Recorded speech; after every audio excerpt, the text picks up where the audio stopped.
ଏହି ସଂସାରରେ ସବୁଠାରୁ ବଡ଼ କଷ୍ଟକର କାମ ହେଉଛି ନିଜକୁ ଚିହ୍ନିବା, ନିଜକୁ ଜାଣିବା।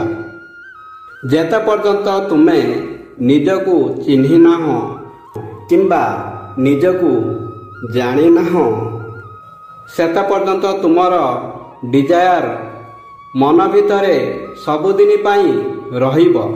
ସେହି ଇଚ୍ଛା ଗୁଡ଼ିକ ହେଉଛି ସୁଖ, ଦୁଃଖ, ସଫଳତା, ଅସଫଳତା, ନିରାଶ, ଖୁସି, ଲାଭ, କ୍ଷତି, ଶାନ୍ତି, ମୁକ୍ତି ଇତ୍ୟାଦି।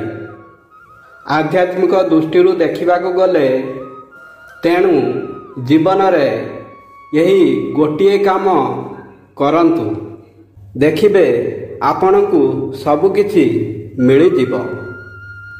ତାପରେ ଆଉ ଆପଣଙ୍କର ମନରେ କୌଣସି ଡିଜାୟାର ରହିବ ନାହିଁ। ଧନ୍ୟବାଦ। ଜୟ ଶ୍ରୀକୃଷ୍ଣ।